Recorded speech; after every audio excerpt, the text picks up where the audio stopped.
Hello YouTube and welcome to another video from Sofia, Bulgaria. Today we're going on a mission on the red/yellow line and we're outside Slivnica station, which is at the top of the red line. It's a beautiful day, actual sunglasses weather today, which is perfect for filming. So we're going to go on the line, get off at some of the stations, see some of the tourist sites but also some of the more random things that could be found and hopefully have a good day. So let's go. I'm definitely looking much happier and more awake in this video introduction than I was in the last video. Check that out if you haven't seen it. Anyway, let's head into the station and get a ticket.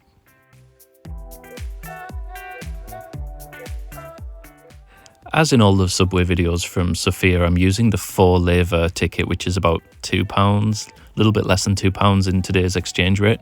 You can buy this from any of the kiosks at the station, but remember you do have to validate the ticket every time you enter the metro, so that can be a little time consuming, but it's not too bad for such a bargain. So we're going to be able to use this ticket for the entire day, which is amazing. So we're starting here at Slivnica, where the yellow and red lines follow the same track. Eventually they split. We're going to be following the red line to the end today, but there will be a video going to the airport on the yellow line coming up in the future, so subscribe if you want to see that one. Also, you need to be aware which train you're catching. So you can see here Business Park in 1 minute and Sofia Airport in 6 minutes. It doesn't matter as long as you are not going down the end of the lines. If you're just going to the city centre, you can grab any of those. But if you're going to the airport, for example, you need to make sure you're on the yellow one. Also, how cool are these stringy, ropey looking barriers that just come up as the train arrives? Really was enjoying those. I'd never seen anything like that before in any of the metros. I was kind of wondering how it worked at first. Maybe this is more common than I thought, but I've never seen it anywhere.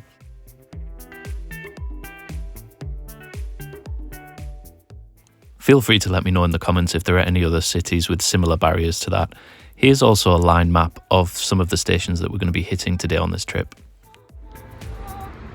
So we've got off 2 stations down the line at Zappadon Park to hopefully have a look at Zappadon Park.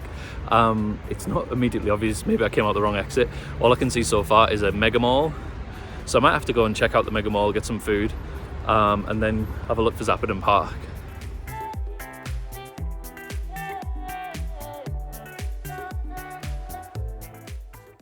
Who can resist a mega mall? Let's go and have a look around and see if it's particularly mega or maybe not so mega. One of the interesting things about this particular mall was it just seemed to have an open-sided gym on one of the floors. I'm not really sure, well, I'm not a massive fan of the gym anyway, but I'm not sure I'd want to work out while people are randomly shopping and going for food and walking past, but hey-ho, each to their own.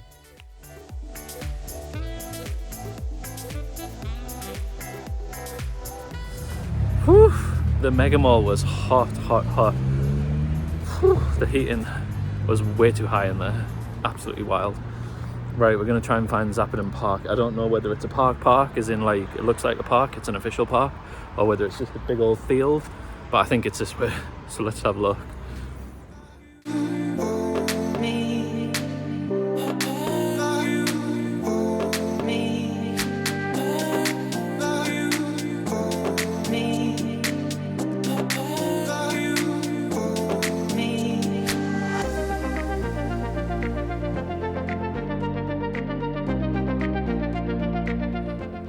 It seems as though it may just be a huge area of woodland rather than an actual park like Severin Park that I did in the Blue Line video. Correct me if I'm wrong, Bulgarians, in the comments, or maybe I just took a wrong exit or something. But in terms of the day going past, we need to get back on the subway, so we're going to go back to Zappadon Park metro station and go further into the city centre and look at some of the more well-known sites. Let's go there.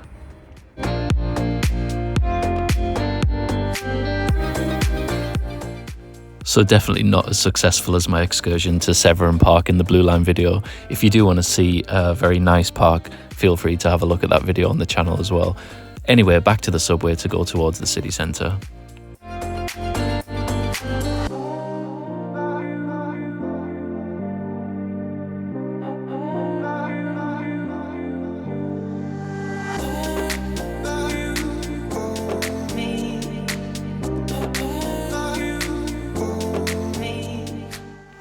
Sofia definitely seems to have one of those metro systems where you're unlikely to go hungry. There are small stores selling food and snacks all the way through the metro system, which is very handy.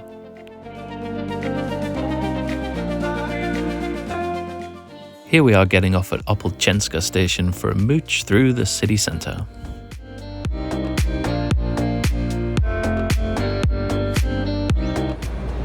So we're now off at Opolchenska in the city centre. You can hear it's a lot louder, and we're going to try and walk through to Serdika, which is the next station on the line. That station is also on the Blue Line, so that is covered in the Blue Line video, which eventually I'll probably learn how to link. But for now, let's have a look through the city centre as we walk there. The good news is that I have actually learned how to link those videos, so I will be doing it at the end because I've already done a lot of promotion for the Blue Line video, so you can catch that at the end. Pretty standard weekday in Sofia, everybody going about their business, and here we are reaching Serdika. You can see the old style green trams, which are pretty cool as well.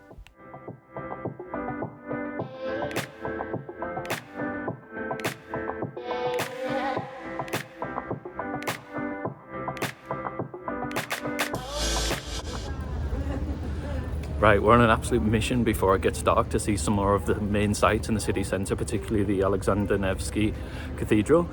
We're around this area of the Christmas market, and we have a nice person in the background singing. So we're going to head this way and see what else we can see, and then probably walk to the next metro station before continuing down there.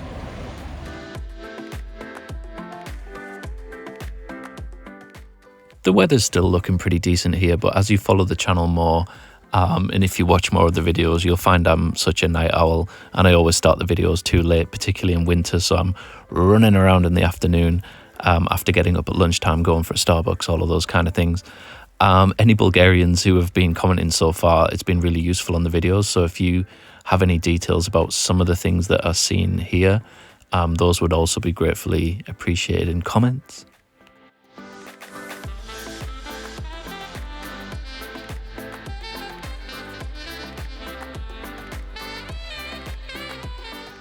There's always a lot of really cool graffiti walls in Sofia as well, so in the olden days I would have probably stuck around and done a lot of selfies for Instagram, but not in the vlogging days. We need to get on with this and see if we can find some more cool stuff. This is the National Opera and Ballet building, which was designed in 1921, but for the most part was built between 1947 and 1953 when it eventually opened. At this point we're getting pretty close to the Alexander Nevsky Cathedral. You can see beautiful gardens and statues leading up to it. Also in the background here is St. Sofia Church, which dates back as far as the 6th century. Really pretty facade in the sunlight.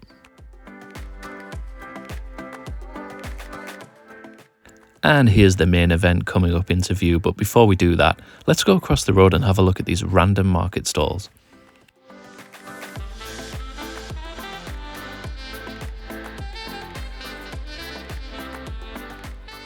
A lot of beautiful pieces here, but it's always typical during travels that you see things and you think, well, how on earth am I going to be able to carry that home?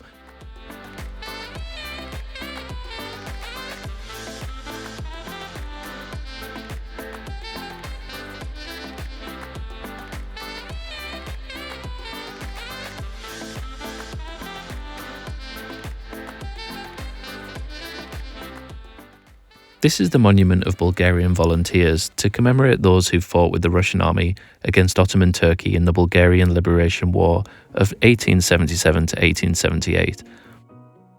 The bronze monument is 7 meters tall, and it's a copy of a famous painting by Yaroslav Veshin known as the Samara flag from 1911. And in the adjacent garden we have the Church of St. Nicholas the Miracle Maker. This beautiful Russian Orthodox church was built on the site of the Sare Mosque, which was destroyed in 1882 after the liberation of Bulgaria by Russia from the Ottoman Empire.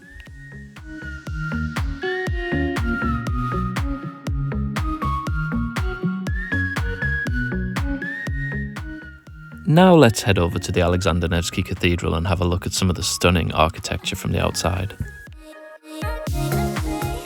As you can see from the sign, there's a little bit of information about the cathedral, but also it's tricky to decide whether you're able to film here or not because it's telling you not to, but there's a 10 leva sign on the sticker with a camera. Here's a little bit of the slight exterior of the entrance.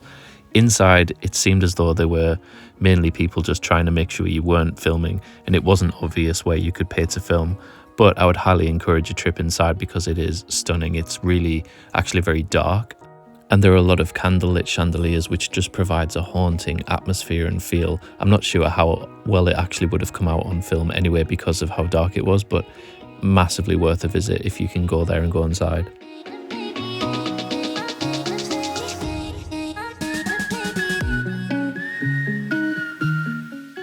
Heading away from the cathedral, we're now passing a rather extravagant library and part of the Sofia University campus. As you can see on the sign, there are quite a few stations very close together in this part of the city centre, and underneath we have a lot of shops, restaurants, places to grab a snack, which is ideal for this point in the day. Also, if you fancy something a little bit more quirky and unique, if you happen to be in Sofia in December, here's another one of the Christmas markets that is in the centre of the city.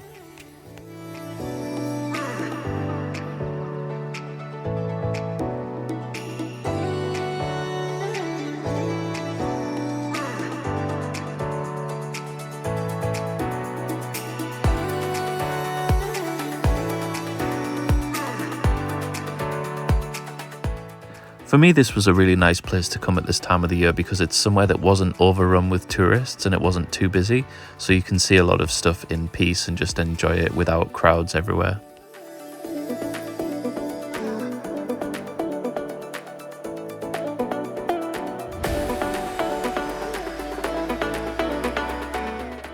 Here we're heading into Borisova Gradina, which is the oldest and best known park in Sofia.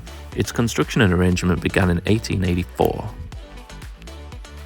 It also contains the Vasilevsky National Stadium, which with over 43,000 seats is the second biggest stadium in Bulgaria. The stadium mainly hosts football and athletics events, but as you can see from the footage, tennis is also a pretty popular sport in Bulgaria. Maybe the next Grigor Dimitrov will be created on these courts, who knows?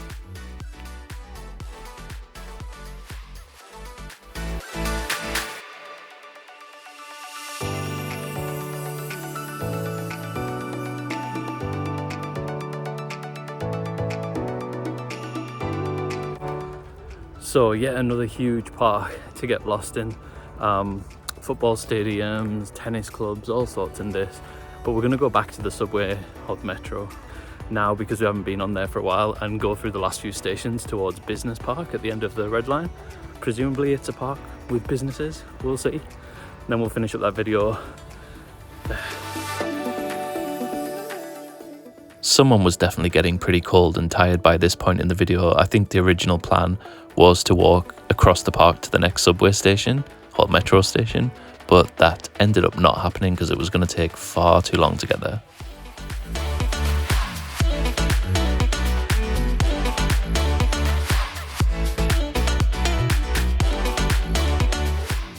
So here we are, still using that same 4-lever ticket bought at the start of the day, getting back on the metro for another trip to the end of the red line to Business Park.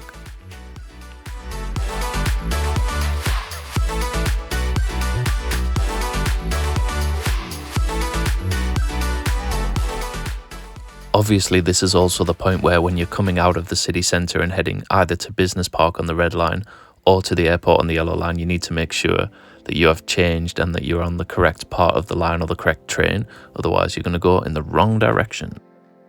And here on the line map you can see some parts of this city centre and the big park that we just walked through, and we're currently at Mladost station making sure that we get on the train to Business Park.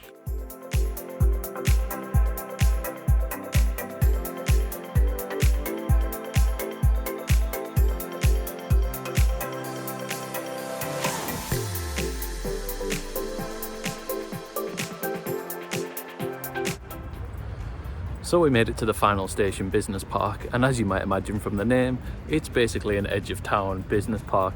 There doesn't look as though there's much going on at this time of day. I think obviously a lot of people will come out here for work and then we'll be heading back on the metro to their homes or into the city. So this is where we're going to leave this video. Hopefully you enjoyed a little look at some of the things on the red and yellow line, particularly in the middle. If you want to see the end of the yellow line, I'm going to do a video about how to get to the airport when I go back there, Terminal 2 and Terminal 1, which is a bit further out.